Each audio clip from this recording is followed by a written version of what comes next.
सत्ता हासिल करने के लिए तुष्टीकरण वाली राजनीति किस हद तक गिर सकती है, उसका जीता जागता प्रमाण बन चुका है ओबीसी कोटे में मुस्लिम आरक्षण की सेंधमारी का मामला। मुस्लिम वोटों की लालच में संविधान, कानून और 1993 के पश्चिम बंगाल पिछड़ा वर्ग आयोग की गाइडलाइन सबको ताक पर रख दिया टीएमसी की सरकार ने। कलकत्ता हाई कोर्ट ने खुद अपने फैसले में कहा कि ममता सरकार ने जिस तरह से तय मानकों के खिलाफ जाकर धड़ाधड़ ओबीसी सर्टिफिकेट जारी किए, वो पूरी तरह से असंवैधानिक है। 12 साल से मामला कोर्ट में था। अब देश में चुनाव अपने अंतिम चरण की ओर है और बीजेपी ने कलकत्ता हाई कोर्ट के फैसले को आधार बनाकर टीएमसी और ममता के खिलाफ मोर्चा खोल दिया है और साफ कहा है कि ममता ने ओबीसी वर्ग के साथ अन्याय किया है, मुस्लिम वोट बैंक की लालच में। ममता बनर्जी पिछड़े वर्ग के रिजर्वेशन के ऊपर अपने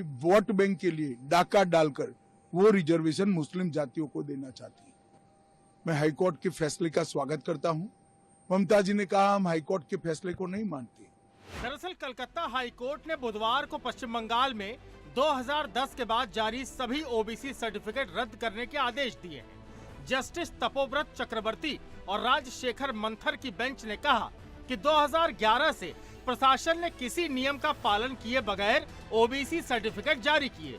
बेंच ने कहा कि इस तरह से ओबीसी सर्टिफिकेट देना असंवैधानिक है। ये सर्टिफिकेट पिछड़ा वर्ग आयोग की कोई भी सलाह माने बगैर जारी किए गए, इसलिए इन सभी सर्टिफिकेट को कैंसिल कर दिया गया है।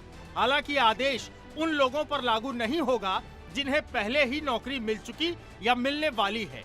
ओबीसी लिस्ट के रद्द होने से करीब 5 लाख सर्टिफिकेट रद्द होने वाले हैं।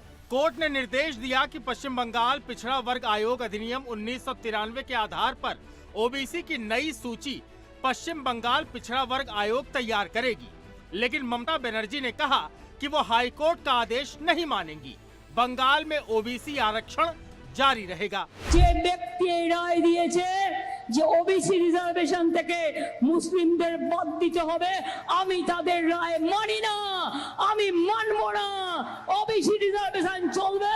ममता सरकार के ओबीसी आरक्षण देने के फैसले के खिलाफ 2011 में जनहित याचिका दाखिल की गई थी। इसमें दावा किया गया कि 2010 के बाद दिए गए सभी ओबीसी सर्टिफिकेट 1993 के पश्चिम बंगाल पिछड़ा वर्ग आयोग अधिनियम को दरकिनार कर दिए गए। याचिका में यह भी कहा गया कि जो लोग वास्तव में पिछड़े वर्ग से थे, उन्हें उनके सही सर्टिफिकेट नहीं दिए गए। इसे लेकर अपने आदेश में कोर्ट ने कहा कि राज्य सरकार को 1993 के कानून के मुताबिक आयोग की सिफारिश विधानसभा को सौंपनी होगी। इसी के आधार पर ओबीसी की लिस्ट बनाई जाएगी। तपोव्रत चक्रवर्ती की बेंच ने कहा कि ओबीसी किसे माना जाएगा, इसका फैसला विधानसभा करेगी। बंगाल पिछड़ा वर्ग कल्याण को इसकी सूची तैयार करनी होगी। राज्य सरकार उस लिस्ट को विधानसभा में पेश करेगी। जिनके नाम इस लिस्ट में होंगे उन्हीं को ओबीसी माना जाएगा। अब ममता बनर्जी के सामने क्या रास्ता है? हाईकोर्ट के आदेश पर ओबीसी की नई लिस्ट बनेगी। हाईकोर्ट ने कहा कि पिछड़ा वर्ग कल्याण विभाग अब पिछड़ा वर्ग आयोग से सलाह लेकर एक नई रिपोर्ट तैयार करे। इस रिपोर्ट में बताए कि किसे अन्य पिछड़ा वर्ग ओबीसी में शामिल करना है और किसे बाहर रखना है। रिपोर्ट तैयार होने के बाद इसे विधानसभा में पेश किया जाए। Bureau report, Sudarshan news.